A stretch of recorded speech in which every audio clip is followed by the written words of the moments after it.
Long before California's coastline looked the way it does today, the islands beyond Santa Barbara were part of a very different world.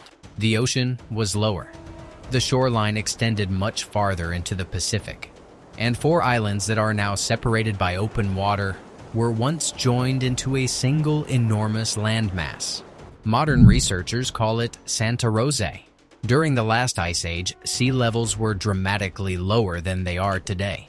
The northern Channel Islands, San Miguel, Santa Rosa, Santa Cruz, and Anacapa, formed one large island. From the mainland, the landscape would have looked nothing like the chain of isolated islands visible today.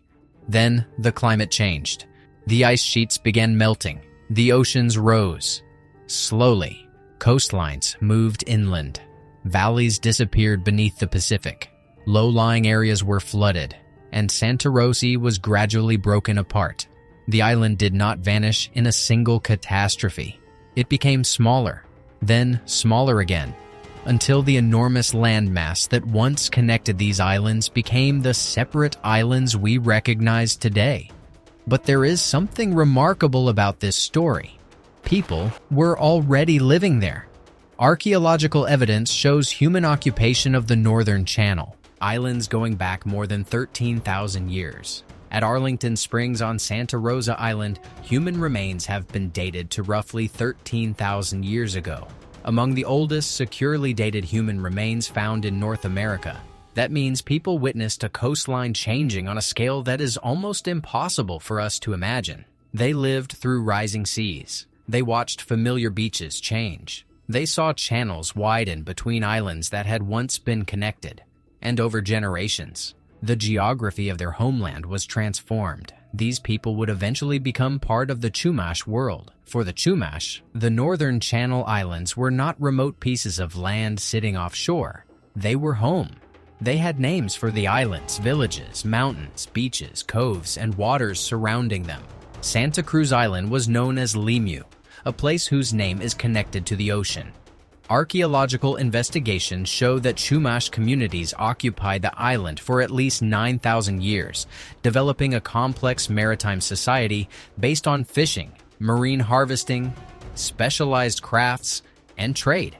They became extraordinary seafarers. Their plank canoes, known as tomols, allowed them to cross the Santa Barbara Channel and maintain connections between the islands and mainland.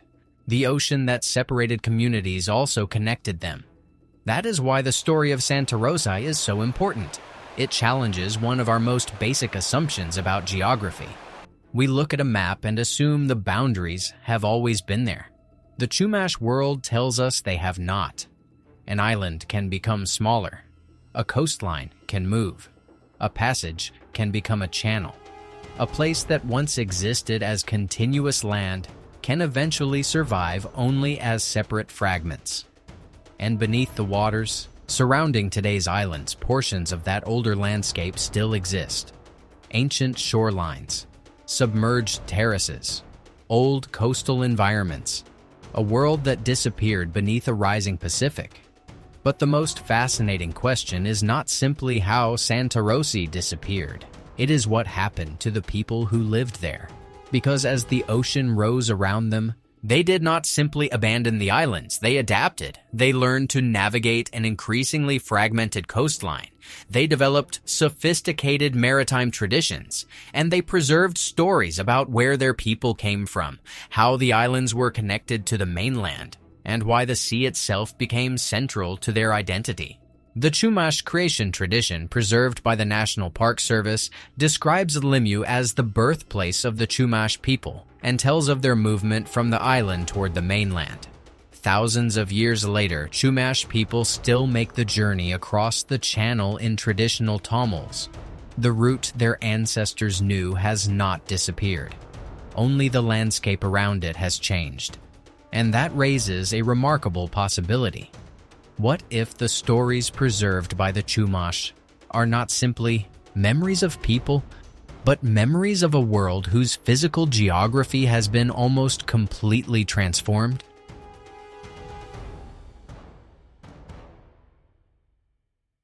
To answer that, we have to go back to the moment when the sea began taking Santarosae apart. The island did not disappear because of an earthquake. It was not swallowed by a volcanic eruption. There was no single night when the ocean suddenly rose and covered Santarosae. The transformation took thousands of years. At the end of the last ice age, enormous quantities of frozen water were locked inside glaciers and ice sheets across the northern hemisphere. As the climate warmed, that ice began melting and returning to the oceans. Around the Channel Islands, the effect was dramatic. Sea level rose by roughly 100 meters from the depths of the last glacial period toward modern levels, flooding enormous portions of the coastal shelf. The landscape changed gradually enough that generations of people could adapt, but fast enough on a geological timescale to erase an entire world. At its greatest extent, Santarosae was roughly 125 kilometers long. The 4 islands we know today, San Miguel, Santa Rosa, Santa Cruz, and Anacapa, were connected by broad lowlands. Rivers crossed areas that are now underwater. Valleys extended toward ancient coastlines.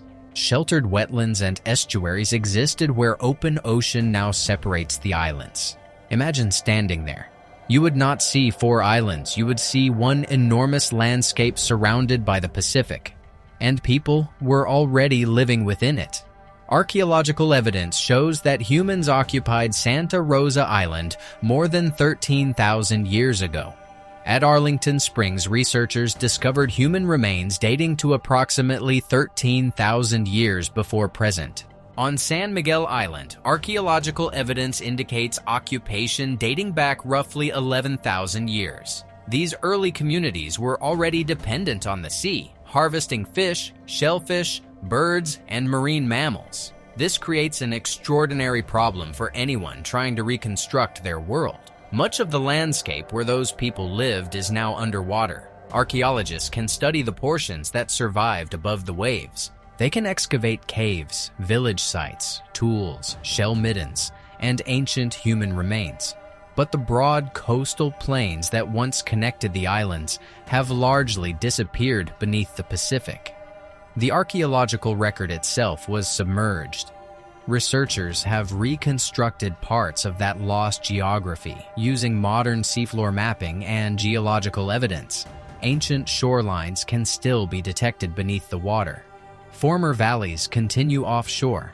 Sediments preserve traces of old environments. The shape of the submerged shelf reveals where people could once have walked, camped, gathered food, and traveled along the coast. One of the most remarkable examples lies between Santa Rosa and Santa Cruz Islands. Today, the Santa Cruz Channel separates them by many kilometers of open water. Thousands of years ago, that channel did not exist in its present form. A broad land bridge connected the 2 islands. Streams flowed across it. Lowlands occupied areas that are now seabed. Only after sea levels continued rising did the connection disappear, leaving the islands separated by the channel we see today. Research indicates that this separation occurred roughly after 9,000 years ago.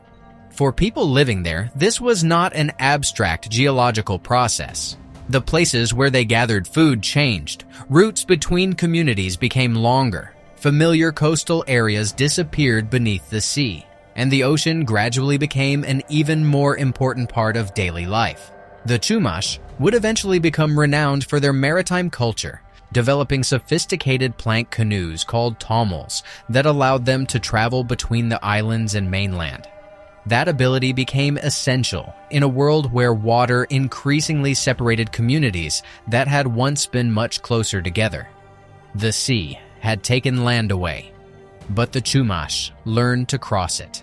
And this may be one of the most important clues to understanding their history. The disappearance of Santarosae did not end the human story on the islands. It transformed it. As the sea continued rising, the old island world became increasingly fragmented. The broad land that once connected the northern Channel Islands slowly disappeared beneath the Pacific. What had been valleys became channels. Former coastal plains became seafloor. Communities that had once traveled across continuous land now faced stretches of open water. But the Chumash did not become isolated. They became maritime people. The archaeological record shows just how deeply their lives were connected to the ocean. On Santa Cruz Island, people occupied the landscape for at least 9,000 years, developing a complex society based on marine resources, specialized crafts, and extensive trade with mainland communities. Their technology allowed them to treat the channel not as a barrier, but as a highway. The most remarkable example was the tomol. Unlike a simple dugout canoe, the tomol was a sophisticated plank-built vessel constructed from redwood boards. The pieces were fastened together with plant and animal fibers and sealed with a waterproof adhesive called yop, made from pine pitch and naturally occurring asphaltum. Some tomols reached around 30 feet in length and carried multiple passengers across the open channel. That technology transformed the geography of the Chumash world. Santa Cruz Island was no longer simply a piece of land separated from California. It was connected to the mainland by a maritime network. People traveled for fishing, for hunting, for trade, for family connections, and for the exchange of resources that could not be produced everywhere. One of the most valuable products came directly from the island: shell bead money. Chumash craftspeople produced small discs from olivella shells and drilled them using tools made from Santa Cruz Island chert. These beads became an important medium of exchange throughout the region, allowing island communities to trade with mainland groups for materials they could not obtain locally. The result was a society far more interconnected than the modern map might suggest. Today, we see islands. The Chumash saw a network. The ocean separated communities geographically, but their boats, trade routes, and relationships connected them culturally. And the archaeological evidence becomes even more striking when we look at the villages themselves. On Santa Cruz Island, researchers have identified numerous historic village locations. At the time of European contact, the island supported several Chumash communities, including Swaxel, one of the largest villages in the northern Channel Islands. The island's population depended on its grasslands, forests, freshwater sources, and exceptionally rich coastline. On Santa Rosa Island, archaeological sites tell a similar story. One village, Kishukshiu, was occupied for centuries and eventually became the largest historic village on the island, with around 120 residents and 4 important chiefs. Many Chumash descendants today can trace their ancestry directly to that community. This is where the story becomes more than geology, because when we talk about the disappearance of Santarosae, it is tempting to imagine an ancient world that vanished completely. It did not. The land changed, the people adapted, and the memory of those places continued. Even the name survived. Santa Cruz Island is Limuw in Chumash, a name connected to the ocean. These names are not merely labels on an old map. They preserve relationships between people and specific landscapes, coastlines, villages, and waters, and that tradition remains alive. Today, Chumash people continue making journeys across the same waters their ancestors crossed. Modern tomol crossings reconnect the mainland with Limuw, turning an archaeological tradition into a living one. The journey is not simply a reenactment of something that happened centuries ago. It is a homecoming. The island that changed shape, the coastline that disappeared, and the ocean that once separated an ancient landscape still connect the Chumash to their homeland today. By the time Europeans first entered the Santa Barbara Channel, the world created by thousands of years of environmental change had become the homeland of a highly organized maritime society. The Chumash had adapted to the island so completely that the ocean was no longer simply something separating them from the mainland. It was part of the road system. Villages occupied the coast. Fishing grounds supported families. Shellfish were gathered from rocky shores. Seabirds and marine mammals provided food and materials. And across the channel, tomols carried people and goods between communities.